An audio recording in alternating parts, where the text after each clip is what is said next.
ജിജൂസ് കിച്ചണിലേക്ക് എല്ലാവർക്കും സ്വാഗതം. ഇന്ന് എൻ്റെ വാഴകളൊക്കെ ഒന്ന് പരിചയപ്പെടുത്താം എന്ന് വിചാരിച്ചിട്ടാണ്.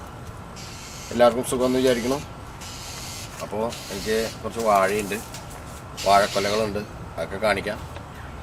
അപ്പോൾ എല്ലാവരും വീഡിയോ കാണാം. ഓക്കെ, വാഴകൾ കാണാം. ഇത് റോബസ്റ്റാണ്, നാട്ടിൽ നിന്ന് കൊണ്ടുവന്നാൽ ഞാൻ റോബസ്റ്റ്.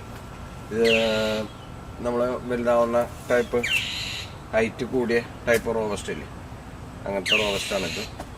ഈ വാഴയും അത് തന്നെയാണ്. ഇതും വാഴയും അതിൻ്റെ വേറൊരു കന്നാണ്. അതിൽ കൊണ്ടുവന്ന റോബസ്റ്റാണ്. പാളയം കൊണ്ടാണ്. ഇതിൻ്റെ മുകളിൽ 2 വലയുണ്ട്. ഇപ്പോൾ ഇവിടെയുണ്ട്, അവിടെയുണ്ട്, 2 വലയുണ്ട്.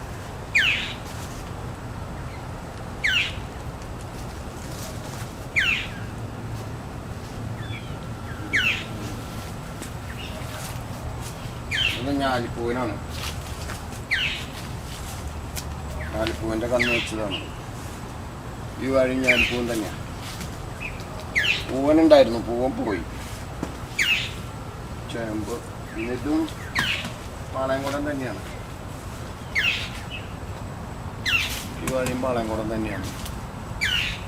ഇത് ഞാലിപ്പൂവിനാണ്. ഞാൻ നിൽക്കുന്ന വാഴയൊക്കെ പാളയംകുടമാണ്. ഏത്തവാഴ ഉണ്ടായിരുന്നുണ്ടെങ്കിൽ അത് പോയി. ഏത്തവാഴ വെച്ചിട്ടുണ്ടായിരുന്നു, അത് ഒരു കൊല്ലം ഞാൻ നാട്ടിൽ പോയപ്പോൾ അത് ശ്രദ്ധിക്കാതെ അത് പോയി. നമുക്കൊരു പഴുത്ത വാഴക്കൊല അങ്ങ് വെട്ടിയാലോ? വെട്ടാൻ നോക്കും.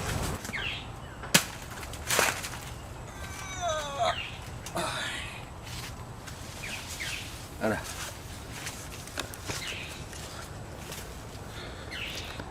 വാഴക്കൊല വേണ്ട.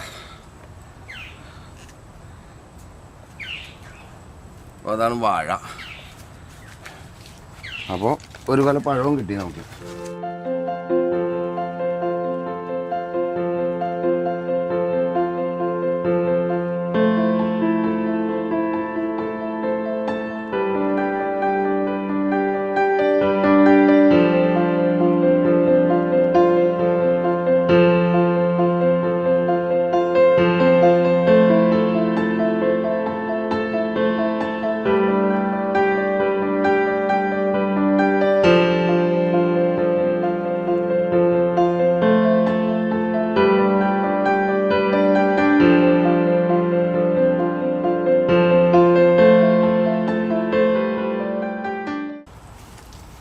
നടാനുള്ള തല വെച്ചാണ്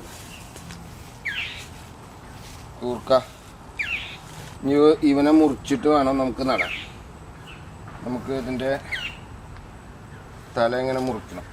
ഒരു പീസ് ഇങ്ങനെ മുറിച്ചെടുത്തിട്ട് തലയാണ് നമ്മൾ കൂർക്കയ്ക്ക് നടുക. അതിൻ്റെ വീഡിയോ നമുക്കിടാം.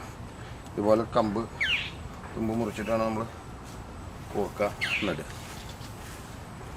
അപ്പോൾ വാഴകൾ എല്ലാം കണ്ടല്ലോ അല്ലേ? അപ്പോൾ വാഴപ്പഴം കണ്ടില്ലേ? കണ്ടോ പാളയംകുടം പഴുത്തത്? കണ്ടോ? അപ്പോൾ എല്ലാവരും വീഡിയോ കാണുക. പിന്നെ ചെയ്യേണ്ടത് അറിയില്ലേ? സബ്സ്ക്രൈബ് ചെയ്യുക, എന്നെ സഹായിക്കുക, എല്ലാവർക്കും ഷെയർ ചെയ്യുക, കമൻറ്റ് അയയ്ക്കുക. അപ്പോൾ വീണ്ടും വേറൊരു വീഡിയോ ആയിട്ട് നമുക്ക് വീണ്ടും കാണാം. ബൈ.